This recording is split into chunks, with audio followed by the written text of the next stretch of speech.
Details చూస్తే ఇరాన్పై America భారీ సైనిక చర్యలకు దిగిందని ట్రంప్ ప్రకటించారు.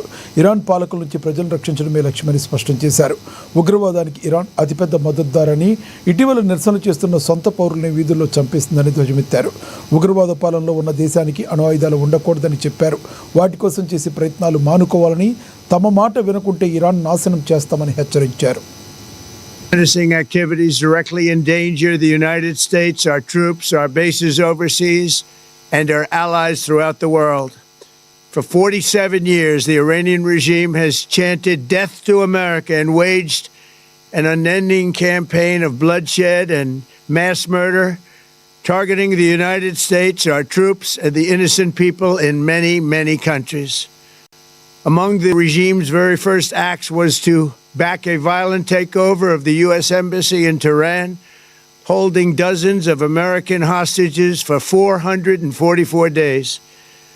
In 1983, Iran's proxies carried out the Marine barracks bombing in Beirut that killed 241 American military personnel. In 2000, they knew and were probably involved with the attack on the USS Cole. Many died. Iranian forces killed and maimed hundreds of American service members in Iraq. The regime's proxies have continued to launch countless attacks against American forces stationed in the Middle East in recent years, as well as U.S. naval and commercial vessels in international shipping lanes. It's been mass terror.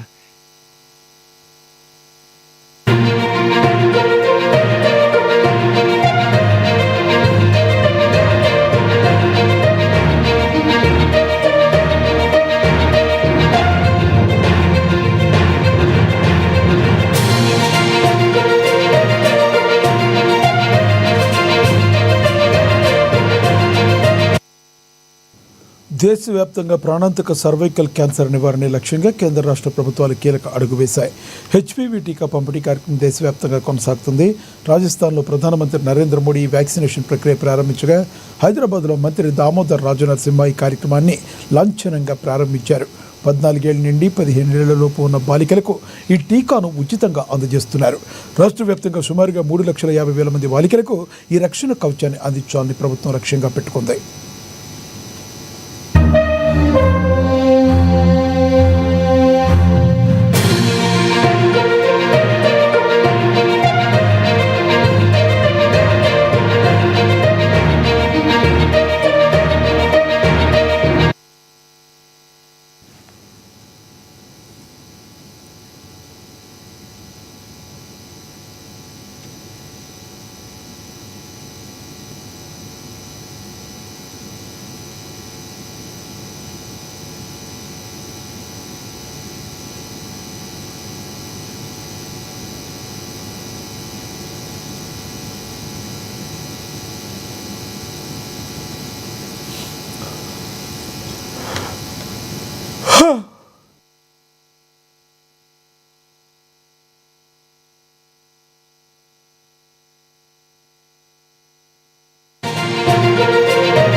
Breaking news చూస్తున్నాం. శివరాత్రి పర్వదినం వేళ మేడ్చల్లోని Mallareddy engineering కళాశాలలో నిర్వహించిన జాగరణ కార్యక్రమం ఇప్పుడు పెను దుమారమే రేపుతుంది.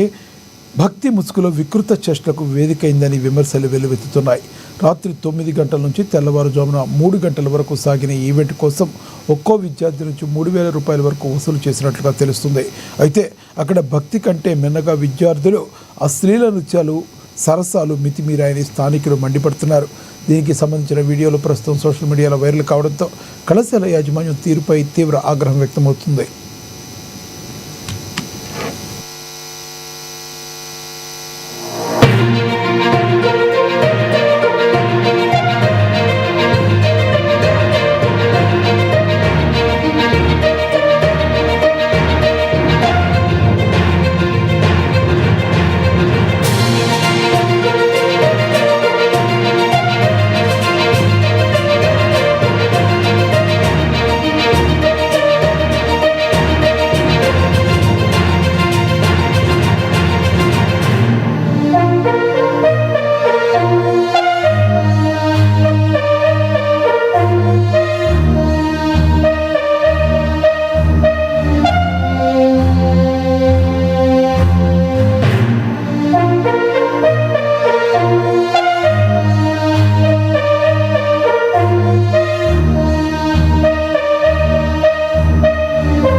శివరాత్రి పర్వదినం వేళ మేడ్చల్లోని మల్లారెడ్డి ఇంజనీరింగ్ కళాశాలలో నిర్వహించిన జాగరణ కార్యక్రమం ఇప్పుడు పెనుదుమారం రేపుతోంది. భక్తి ముసుగులో వికృత చేష్టలకు వేదికైందని విమర్శలు వెల్లువెత్తుతున్నాయి. రాత్రి 9 గంటల నుంచి తెల్లవారుజామున 3 గంటల వరకు సాగిన ఈవెంట్ కోసం ఒక్కో విద్యార్థి నుంచే 3,000 రూపాయల వరకు వసూలు చేసినట్లుగా తెలుస్తుంది. అయితే అక్కడ భక్తి కంటే మిన్నగా విద్యార్థుల అశ్లీల నృత్యాలు, సరసాలు మితిమీరాయని స్థానికులు మండిపడుతున్నారు. దీనికి సంబంధించిన వీడియోలు ప్రస్తుతం సోషల్ మీడియాలో వైరల్ కావడంతో కళాశాల యాజమాన్యం తీరుపై తీవ్ర ఆగ్రహం వ్యక్తమవుతుంది.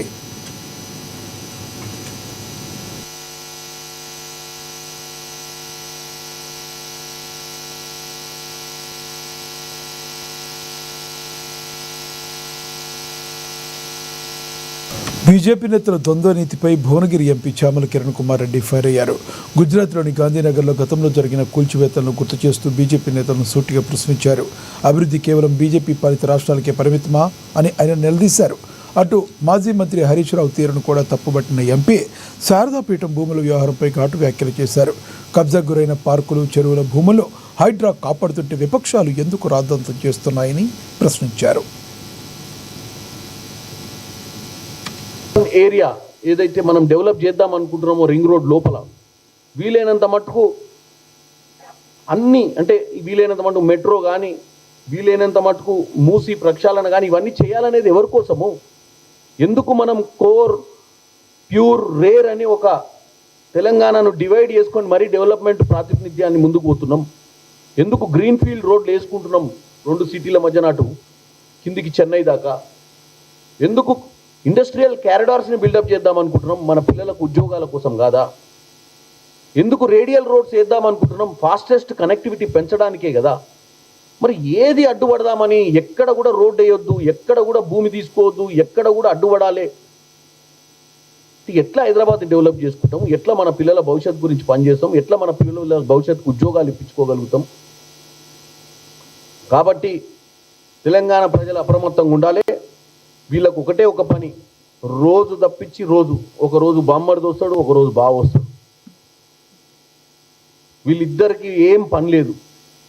వీళ్ళ పని ఒకటే పని. వాళ్ళ పొజిషన్ ఏందో తెలియదు, మేము అపోజిషన్ అనుకుంటున్నాం. అపోజిషన్ అంటే కన్స్ట్రక్టివ్ అపోజిషన్ ఉండాలి. మేము 10 ఏళ్ళు మేము అపోజిషన్లో ఉన్నాం, కానీ రోజు తప్పించి రోజు మీరు చేస్తున్న పనులు అడ్డుకోలే. మిమ్మల్ని ప్రజలు ఎన్నుకుర్రు, మీరే పని చేశారన్న ఉద్దేశంతో ఉంటే నిట్టేటను ముంచిపోయారు. మీరు చేసిన పరిపాలన దరిద్ర పరిపాలన కాబట్టి ఆచితూచి చేయాల్సి వస్తుంది. మాకు రూపాయికి చిల్లర పైసల కోసం భూములు దారదత్తం చేసినటువంటి దరిద్ర పాలన మీది. విశాఖపట్నం ఏసీఏ వీడీసీఏ అంతర్జాతీయ క్రికెట్ స్టేడియం వేదికగా తెలుగు సెలబ్రిటీ క్రికెట్ లీగ్ సందడి షురూ అయింది. 2 రోజుల పాటు సాగనున్న ఈ మెగా ఈవెంట్లో సినీ తారలు తమ బ్యాట్లకు పనిచెప్పనున్నారు. విశాఖ ప్రేక్షకులు ఇదే ప్రోత్సాహం అద్భుతమని, ఇంటర్నేషనల్ స్టేడియంలో ఆడటం ఒక మధుర అనుభూతి ఇస్తుందని ప్రముఖ సినీ హీరో శ్రీకాంత్ అన్నారు. ముఖ్యంగా పోలీస్, కార్పొరేట్, రాజకీయ ప్రముఖులతో కలిసి మ్యాచ్లు ఆడటం చాలా సంతోషంగా ఉందన్న శ్రీకాంత్తో మా ప్రతినిధి Avatar Yadav face to face. Telugu Tollywood హీరోలు క్రికెట్ అయితే మాత్రం సర్వంగా సుందరంగా సిద్ధమైంది. 2 రోజులు అయితే మ్యాచ్ విశాఖలో ఆడబోతున్నాయి. దీనికి సంబంధించి మనతో మాట్లాడడానికి హీరో శ్రీకాంత్ గారు ఉన్నారు. ఆయన అడిగి తెలుసుకున్నాం. సార్ నమస్తే సార్. ఈసారి అయితే మాత్రం ఎప్పటికప్పుడు మీరు టాలీవుడ్ ఆడుకుంటున్నారు, ఈసారి పొలిటీషియన్ పోలీసులతో కూడా ఆడుతున్నారు. ఎలా ఆడుకుంటున్నారు? చాలా మాకు ఈగల వెయిటింగ్ అనమాట. సరదాగా ఎప్పుడు మేమే ఆడుకోవడం కూడా మాకు బోర్ కొట్టింది. ఈసారి పొలిటీషియన్స్ అండ్ పోలీస్ డిపార్ట్మెంట్ వాళ్ళతో ఆడతాం, అలాగే కార్పొరేట్ వాళ్ళతో ఆడడం అనేది చాలా సంతోషంగా ఉంది. ఎందుకంటే పొలిటీషియన్స్ జనరల్గా క్రికెట్ అనేది మేము ఎప్పుడు చూడలేదు, ఓన్లీ సరదాగా ఆడుకుంటారు. ఇలా ఫుల్ ఫ్లెడ్జ్డ్గా వాళ్ళు కూడా ఆడబోతున్నారు. వాళ్ళతో ఆడడం అనేది చాలా సంతోషంగా ఉంది. విశాఖపట్నంలో ఇది మీరు మొదటిసారి కాదు, గతంలో కూడా ఆడారు. ఈసారి ఎలా ఉండబోతుంది? అంతకుముందు విశాఖపట్నంలో CCL మ్యాచెస్ జరిగినాయి, మీ అందరికీ తెలుసు. మీ అందరూ బాగా సపోర్ట్ చేస్తారు. క్రికెట్ అనేది చాలా సపోర్ట్ చేస్తారు వైజాగ్ పీపుల్. సినిమాతో పాటు క్రికెట్ కూడా చాలా సరదా ఎంజాయ్ చేస్తారు. ఎందుకంటే మాకున్న స్టేడియంస్ ఏంటంటే ఆంధ్రప్రదేశ్లో ఒక స్టేడియం హైదరాబాద్లో ఉంది, అలాగే ఆంధ్రప్రదేశ్ ఇక్కడ తెలంగాణలో హైదరాబాద్లో ఉంది, ఇక్కడ వైజాగ్లో మాత్రం మెయిన్ స్టేడియం ఉందన్నమాట. సో ఈ స్టేడియంకి మేము ప్రిఫర్ చేస్తాం ఎక్కువ. ఎందుకంటే వేరే స్టేడియంలో అంటే మాకు దెబ్బలు తగిలిన ఇక్కడ గ్రాస్ గీస్ చాలా బాగుంటుంది, బ్యూటిఫుల్గా ఉంటుంది. ఎందుకంటే మాకు ఒక ఇంటర్నేషనల్ వాళ్ళందరూ వచ్చి ఆడిన దాంట్లో మేము ఆడాలని ఒక కోరుకుంటుంది. కాబట్టి వైజాగ్ మేము ఎక్కువ ప్రిఫర్ చేస్తూ ఉంటాం. చాలా బాగుంటుంది. అంటే ఈ మ్యాచ్లకి టాలీవుడ్ నుంచి ఎవరెవరు రాబోతున్నారు? అసలు అంటే కలర్ఫుల్ ఉంటుంది. అంటే ఇప్పుడు టోటల్ గా దీంట్లో ఆడేవాళ్ళందరూ ఆర్టిస్టులే. కొంతమంది హీరోలు ఉన్నారు, కొంతమంది క్యారెక్టర్ ఆర్టిస్టులు ఉన్నారు. ఎందుకంటే ఇది అందరూ క్రికెట్ రాదు. క్రికెట్ ఎవరైతే ఆడతారో వాళ్ళని సెలెక్ట్ చేసుకుని తీసుకురావడం జరుగుతుంది. పెద్దవాళ్ళ సపోర్ట్ అనేది 100% మాకు ఉంటుంది. ఎప్పుడు వెళ్ళినా కూడా వాళ్ళ సపోర్ట్ అనేది మాకు ఉంటుంది. ఓవరాల్గా విశాఖ ప్రజలు క్రికెట్ని ఆదరిస్తారని చెప్పారు. ఎలా ఉండబోతుంది అంటారు? మీ మ్యాచ్కి తరలి వస్తారంటారు జనాలందరూ? మీరందరూ రండి, ఎలా ఉండబోతుంది మీరే చూద్దరు. కానీ మీరందరూ వస్తే దాన్ని బాగా ఎంజాయ్ చేస్తారు డెఫినెట్గా. ఎన్ని టీంలు వస్తున్నాయండి మీవి? మొత్తం 6 టీమ్స్ పాల్గొంటున్నాయి దీంట్లో. అంటే టాలీవుడ్ నుంచి ఎన్ని టీంలు వస్తాయి? టాలీవుడ్ నుంచి 2 టీంలు, 2 టీమ్స్, తరుణ్ టీం అండ్ నా టీము. దీంట్లో సుధీర్ బాబు గారు, నిఖిల్, వీళ్ళందరూ ఉన్నారు, ప్రిన్స్ కానీ వీళ్ళంతా ఉన్నారు. సో అలాగే టీవీ నుంచి కూడా 2 టీంలు వస్తున్నాయి. టీవీ ఆర్టిస్టులు మొత్తం వాళ్ళు కూడా మీరందరూ చాలా మంది లేడీస్కి తెలుస్తుంది ఎక్కువ టీవీలో ఎవరెవరు ఉన్నారు ఏంటి ఏ ఆ టైంలో. అందరూ రండి, అందరిని చూడండి. ఎందుకంటే పెద్ద స్క్రీన్ అవని చిన్న స్క్రీన్ అవని అందరూ ఆర్టిస్టులు కాబట్టి దాదాపు 50 మంది ఆర్టిస్టులు వస్తున్నారు. గతంలో కూడా చారిటీ కోసం చాలా సార్లు ఆడారు. ఈసారి ఎలా అనిపిస్తుంది? ఎప్పుడు అండి ఏదో కాజ్ అనేది 100% ఉంటుంది. ఊరినే ఆడరు, ఊరినే వచ్చేసి ఏదో సరదాగా కమర్షియల్ గా. ఎందుకంటే ఇది సక్సెస్ అవ్వచ్చు, ఆర్గనైజర్ మిగలడం అనేది ఏం కాదు. వాళ్ళు కూడా ఒక మంచి కాజ్ గురించి డబ్బులు ఇదైనా సరే వాళ్ళు వచ్చి ఆడడం జరుగుతుంది. ఒక ఎడ్యుకేషన్ పర్పస్ అవని దానికోసం కానివ్వండి, పూర్ పీపుల్కి ఏమైనా హెల్ప్ చేయడం కానీ, ఒకసారి కుక్ మిషన్ కానీ పంచడం కానివ్వండి, అట్లా అటువంటివన్నీ చేస్తూ ఉంటారు. దాని గురించి ఎప్పుడు కార్పొరేట్ దీనికి డెఫినెట్ గా సపోర్ట్ చేస్తాం. ఇది ఈరోజు శ్రీకాంత్ గారు చెప్తున్నది. ఇప్పుడు మాలో మేము క్రికెట్ ఆడుకుంటాం. ఈసారి పొలిటీషియన్స్ తో అలాగే పోలీసులతో ఆడడం చాలా ఆనందంగా ఉంది. ఈసారి చారిటీ కోసం ఆడుతున్నాం. చారిటీ కోసం ఆడే ఎప్పుడు కూడా మేము ముందు ఉంటాం. ఈ చారిటీ ఆడేటప్పుడు అది చాలా విధాలుగా చాలా రకాలుగా చాలా ఉపయోగిస్తుంటారు. అది పిల్లల ఎడ్యుకేషన్ కానీ, హెల్త్ కానీ, ఇలా చాలా చాలా రకాలుగా ఇస్తారు. అందుకే ఇది ఎప్పుడైనా క్రికెట్ మ్యాచ్ చారిటీ కోసం ఆడడం కోసం మేము ఎప్పుడు ఎదురు చూస్తూ ఉంటాం. అది ముఖ్యంగా విశాఖలో ఆడడం చాలా ఆనందంగా ఉంటుంది. విశాఖ ఏదైతే ఇంటర్నేషనల్ స్టేడియం ఏదైతే ఉందో అది చాలా గ్రాస్ బాగుంటుంది. ఇక్కడ ఎటువంటి ఆటంకం లేకుండా మ్యాచ్లు జరుగుతాయని చెప్పి ఆయన చెప్తున్న పరిస్థితి కనబడుతుంది. చూస్తూనే ఉండండి ఎన్ఎన్టీవీ. కెమెరా పర్సన్ రాజాతో అవతార్ యాదవ్, ఎన్ఎన్టీవీ, విశాఖపట్నం. హనుమకొండ జిల్లాలో జాతీయ సైన్స్ డే వేడుకలు అట్టహాసంగా జరిగాయి. రామ్నగర్లోని షైన్ హై స్కూల్లో విద్యార్థులు తమ మేధస్సుకు పదును పెట్టి అద్భుతమైన ఆవిష్కరణ ప్రదర్శించారు. సర్ సివి రామన్ ఆవిష్కరించిన రామన్ ఎఫెక్ట్కు గుర్తుగా నిర్వహించిన ఈ సైన్స్ ఫేర్లో విద్యార్థులు ఉత్సాహంగా పాల్గొని 250కి పైగా సైన్స్ ప్రాజెక్టులను ప్రదర్శించారు. విద్యార్థుల్లో దాగి ఉన్న సృజనాత్మకతను వెలికి తీయడమే లక్ష్యంగా ఈ కార్యక్రమం నిర్వహించినట్లు పాఠశాల ప్రిన్సిపల్ ప్రగతి రెడ్డి తెలిపారు. ఇవాళ మా క్యాంపస్ లో 250 ప్రాజెక్ట్స్ మనం పిల్లలందరూ కలిసి ఎగ్జిబిట్ చేస్తున్నారు. దానికి మా సైన్స్ టీచర్స్ చాలా కృషి చేశారు. అందులో దాదాపుగా 180 ప్రాజెక్టుల పైన వర్కింగ్ మోడల్స్ ఉన్నాయి. It different themes of the science such as biology, physical sciences, physics, chemistry, ఇట్లా డిఫరెంట్ జనరల్ సైన్సెస్ అన్నిటినీ తీసుకొని స్ట్రెచ్ ఒకటే ప్లాట్ఫామ్ మీద పిల్లలు ఎక్స్ప్లెయిన్ చేస్తున్నారు. డైలీ లైఫ్ హ్యాబిట్స్ రిలేటెడ్ కానివ్వండి, ట్రాఫిక్ రిలేటెడ్ కానివ్వండి, సోషియో ఎకనామిక్ రిలేటెడ్ కానివ్వండి, రోబోటిక్స్, ఏఐ రిలేటెడ్ కానివ్వండి, ఇవన్నిటినీ కూడా ఇవాళ పిల్లలు చాలా చక్కగా ఎక్స్ప్లెయిన్ చేయడము, పేరెంట్స్ కూడా అందరూ వచ్చి అప్రిషియేట్ చేయడము, వాళ్ళ పిల్లలు ఎక్స్ప్లెయిన్ చేస్తూ ఉంటే చూసుకొని చాలా ఆనందపడుతున్నారు. అది మాకు చాలా ఆనందాన్ని ఇస్తుంది. ఈ ప్రోగ్రామ్ కి మా చైర్మన్ గారు ముగ్ల కుమార్ యాదవ్ గారు and correspondent madam Rama madam గారు చీఫ్ గెస్ట్ గా వెయిట్ చేశారు. అలాగే కాకుండా shine group of institutions principals కూడా వచ్చారు. అందరికీ ధన్యవాదాలు తెలియజేస్తున్నాము. ఇవాళ ఈ ప్రోగ్రామ్ ఇంత సక్సెస్ అయినందుకు గాను మా పిల్లలకి, మా సైన్స్ ఉపాధ్యాయులకి, అలాగే మాకు హెల్ప్ చేసినటువంటి కోఆపరేషన్ ఇచ్చినటువంటి parents. Doctor B R Ambedkar Konaseema జిల్లాలో ప్రసిద్ధి చెందిన వాడపల్లి శ్రీ వెంకటేశ్వర స్వామివారి ఆలయ హుండీ ఆదాయాన్ని అధికారులు లెక్కించారు. ఈ నెలలో స్వామివారికి భక్తులు సమర్పించుకున్న కానుకల ద్వారా రికార్డు స్థాయిలో 2.17 కోట్ల ఆదాయం వచ్చినట్లుగా ఆలయ చైర్మన్ మధుసూరి వెంకటరాజు వెల్లడించారు. ఆలయ అభివృద్ధి పనులు శరవేగంగా జరుగుతున్నాయని, భక్తులకు కల్పిస్తున్న సౌకర్యాలు, ఆదాయ వ్యయాల విషయంలో పూర్తి పారదర్శకత పాటిస్తున్నామని ఆయన తెలిపారు.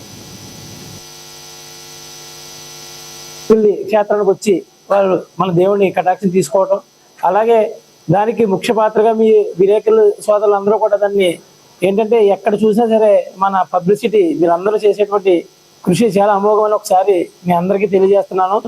ఎందుకంటే మన అందరూ కూడా సమిష్టి కృషితో ఈరోజు మన క్షేత్రాన్ని చాలా డెవలప్ చేసుకోవడం జరుగుతుంది.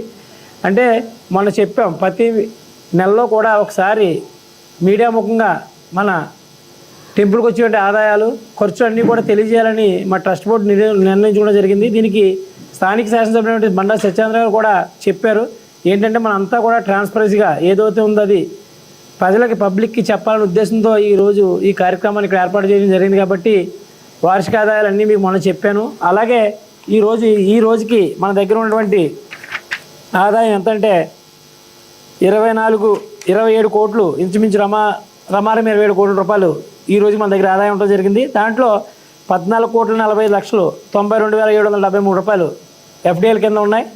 అలాగే మనం చూసుకుంటే ముందు 2024 నాటికి బ్యాంకులో వచ్చి 5,48,00,000 ఉంటే అదే 23/9/2024కి అది 6,47,00,000 అయింది. అదే ఇప్పుడు 19/6 అంటే సంవత్సర కాలంలో 25 నాటికి అది 27,82,00,000 అవ్వడం జరిగింది. ప్రకాశం జిల్లా అద్దంకి నియోజకవర్గంలో ఎన్టీఆర్ భరోసా పెన్షన్ల పంపిణీ పండుగలాగా సాగింది. మంత్రి గొట్టిపాటి రవికుమార్ స్వయంగా లబ్ధిదారులకు ఇళ్లకు వెళ్లి పెన్షన్లు అందించారు. కూటమి ప్రభుత్వం పేదల సంక్షేమానికి కట్టుబడి ఉందని ఈ సందర్భంగా ఆయన పునరుద్ఘాటించారు.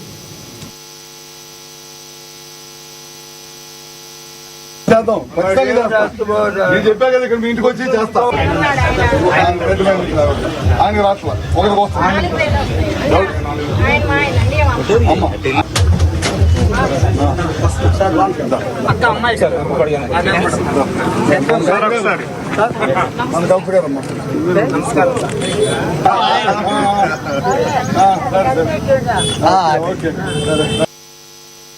విశాఖ స్టీల్ ప్లాంట్ కార్మికులు తమ హక్కుల కోసం పోరుబాటు పట్టారు. వేతనాల్లో కోతలు విధిస్తూ యాజమాన్యం తీసుకుంటున్న నిర్ణయాలపై కార్మిక సంఘాలు మండిపడుతున్నాయి. పూర్తి జీతాలు చెల్లించాలని డిమాండ్ చేస్తూ వేలాది మంది సంతకాలతో కూడిన వినతి పత్రాన్ని అధికారులకు అందించారు.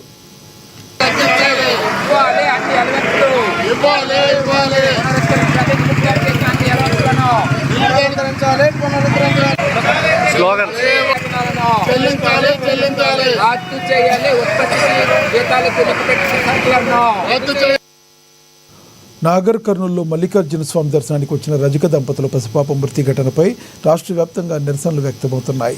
పసిపాప మృతికి కారకులైన వారిని కఠినంగా శిక్షించాలని బీసీ సంక్షేమ సంఘం జాతీయ ప్రధాన కార్యదర్శి బాణాల అజయ్ కుమార్ డిమాండ్ చేశారు. రాష్ట్రంలో దళితులు, బీసీలపై దాడులు పెరిగిపోతున్నాయని ఆవేదన వ్యక్తం చేశారు. గతంలో జరిగిన కారంచేడు, చుండూరు ఘటనలను గుర్తు చేస్తూ ప్రభుత్వం వెంటనే స్పందించకపోతే ఉమ్మడి ఉద్యమం చేపడతామని హెచ్చరించారు. మొన్న నాగర్ కర్నూలు జిల్లా కుమ్మెర గ్రామంలో జరిగినటువంటి సంఘటనలో 2 నెలల చిన్నారి మృతి చెందడం జరిగింది. మరి వారికి మద్దతుగా రాజ్యసభ సభ్యులు ఎంపీ టైగర్ కృష్ణన్న గారు మరియు national working president doctor Arun Babu గారి ఆధ్వర్యంలో రాష్ట్ర వ్యాప్తంగా నిరసనలు, ధర్నాలు జరుగుతూ ఉన్నాయి. మరి అక్కడ జరిగిన సంఘటనలో ఒక దళిత మహిళ, మరి చాకలి కులానికి చెందినటువంటి అబ్బాయి వాళ్ళు ఇంటర్ క్యాస్ట్ మ్యారేజ్ చేసుకున్నారు. వారు దర్శనం కోసం వెళ్ళినప్పుడు వాళ్ళని దర్శనానికి నిరాకరించి మరి ఆమెపై మరి ఆ సంఘటనలో అతనిపై బీసీ వ్యక్తి అయినటువంటి ఆయనపై దారుణంగా దాడి చేసి దాదాపు 3 గంటలు కొట్టడం జరిగింది. మరి అక్కడ సీసీ ఫుటేజ్లు కూడా ఉన్నాయని చెప్తా ఉన్నారు. మరి ఫస్ట్ అమ్మాయి చిన్న పాపను తీసుకురాలేదన్నారు. ఆ అమ్మాయి మా హస్బెండ్ని కొట్టొద్దు, మా అత్తయ్యని కొట్టొద్దు అని కాలవేళ పడినా కానీ కూడా మరి చిన్న పాపని చూడకుండా కాలు ముక్తుంటే ఆ చిన్న పాపని కాలుతో దంతే. సరే ఇక వికారాబాద్ పట్టణంలోని గంగారం సాయిబాబా కాలనీలో తీవ్ర విషాదం చోటు చేసుకుంది. కోట్పల్లి పోలీస్ స్టేషన్లో విధులు నిర్వహిస్తున్న ఓ మహిళా కానిస్టేబుల్ ఉరివేసుకుని ఆత్మహత్యకు పాల్పడ్డారు. ఈ ఘటన స్థానికంగా కలకలం రేపింది. కుటుంబ సభ్యులు ఇచ్చిన సమాచారం మేరకు పోలీసులు సంఘటన స్థలానికి చేరుకుని కేసు నమోదు చేశారు. దివ్య ఉరివేసుకోవడానికి గల కారణాలు ఏమిటి, ఎవరైనా వేధించారా, పని ఒత్తిడి ఏమైనా ఉందా, కుటుంబ కలహాల అన్న కోణంలో దర్యాప్తు చేస్తున్నట్టుగా పోలీసు తెలిపారు. దారూర్ పిఎస్ లో పనిచేస్తున్నటువంటి రైటర్ దివ్య గారు సూసైడ్ చేసుకుని హ్యాంగింగ్ చేసుకుని చనిపోవడం మాకు తీసుకొచ్చింది. ఇక్కడికి వచ్చిన తర్వాత చూసినట్టయితే ఆమె చున్నీకి తన గొంతు బిగించుకొని వేలాడి కింద కాలాన్ని చనిపోయినట్టు తెలుస్తా ఉంది. ఆమె మరణానికి గల కారణాలు ఇప్పటిదాకా తెలియలేదు. ఆమె ఫోన్ రికవరీ చేసుకున్నాం. వాళ్ళ ఫ్యామిలీ వాళ్ళతో మాట్లాడి వాళ్ళు వచ్చే ఫిజిషియన్ పైన ఎంక్వైరీ చేసి ఆమె చావు గల కారణాలు చూసి ఆమెకు న్యాయం తెలియజేస్తున్నాం. ఆమె సూసైడ్ లెటర్ రాసింది. దాంట్లో ఎవరి పేరు కానీ ఎలాంటి ఆరోపణ చేసుకుని రాయలేదు. కేవలం అమ్మ నాన్న క్షమించండి, నాన్న క్షమించండి, నాన్న లేకపోవడం వల్లే మనకి బాధలు కష్టాలు నా చావులో ఎవరికి ఎలాంటి ఎందులో ఎలాంటి అది లేదు. వాళ్ళు నెనుకుంటున్నాను నా చావుకు ఎవరు కారణం కాదని దారోపి. అన్నమయ్య జిల్లా రాయచోటి మండలం నక్కావండ్లపల్లి సబ్స్టేషన్ పరిధిలో ఘోర ప్రమాదం చోటు చేసుకుంది. షిఫ్ట్ ఆపరేటర్ నిర్లక్ష్యం ఒక నిండు ప్రాణాన్ని ప్రమాదంలోకి నెట్టేసింది. లైన్ రిపేర్ కోసం ఎల్సీ తీసుకున్న విషయాన్ని మర్చిపోయిన ఆపరేటర్ పనులు జరుగుతుండగానే విద్యుత్ సరఫరాను పునరుద్ధరించాడు. దీంతో స్తంభంపై ఉన్న కాంట్రాక్ట్ కూలీ వినోద్ కుమార్ తీవ్ర విద్యుత్ షాక్కు గురై తీగలపైనే వేలాడుతూ మృత్యుతో పోరాడాడు. ప్రస్తుతం బాధితుడి పరిస్థితి విషమంగా ఉండటంతో మెరుగైన వైద్యం కోసం తరలించారు.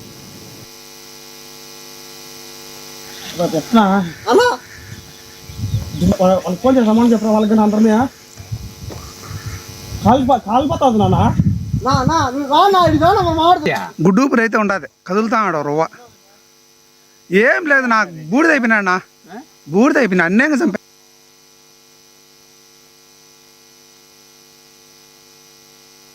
విద్యుత్ శాఖ అధికారుల నిర్లక్ష్యం ఒక నిండు ప్రాణాన్ని నరకటం సంకటంలోకి నెట్టేసింది. ఎల్సీ తీసుకుని మరమ్మతులు చేస్తున్న లైన్మెన్కు ఒక్కసారిగా కరెంటు సరఫరా చేయడంతో తీవ్రంగా గాయపడ్డారు అతను. ఈ ఘటనతో ఆగ్రహించిన కుటుంబ సభ్యులు గ్రామస్తుల సబ్స్టేషన్ ముందు ఆందోళనకు దిగారు.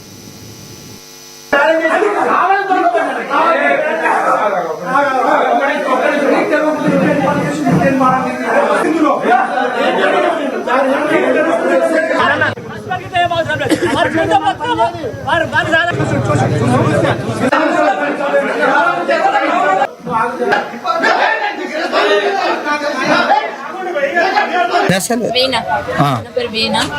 అయితే పొద్దున్నే పని పోతాను, రోజు కరెంట్ పనికి వెళ్తాడు మా మర్ద అవుతాడు. ఇక పొద్దునే పొద్దున్న పోయిందా మరి తెలియదు పొద్దున్న మరి పెళ్ళి ఉందని అన్నాడంట. ఈరోజు పెళ్ళి పోయి మళ్ళీ పని పోతాను అన్నాడంట. తర్వాత ఇప్పుడు 5-5:30 వరకు ఇట్లా పడ్డాడని మా కండవరే తెలిసినందుకు మాకు ఫోన్ చేసేసాడు. మాకు ఫోన్ చేసి పడ్డాడు. సడన్గా మేము ఆడ నుంచి వచ్చే వరకు మా వెహికల్స్ ఏం దొరకలేదు సార్. ఇక వాళ్ళని దొరుకుని వచ్చే వరకు ఇక మాకు లేట్ అయింది. మాకన్నా ముందే గవర్నమెంట్ హాస్పిటల్ వేసిరంట సార్. అక్కడ నుంచి సీరియస్ ఉన్నాడని హైదరాబాద్ తీసుకెళ్ళి ఉంటారు సార్. మా సార్ మా ఆయన మేము అందరం చూడలేము సార్. అందరం పొద్దుగల పోయిండు సార్ పనికి. లగ్గం పోయి పని పోయి వస్తాను అన్నాడు. అంతే మధ్యాహ్నం మళ్ళీ 4కి ఫోన్ చేసిర్రు ఇట్లా పడ్డాడని. అంతే మాకు తెలియదు. మా ఆయన చేసిండు, మా ఆయన బాగా చేసిండు.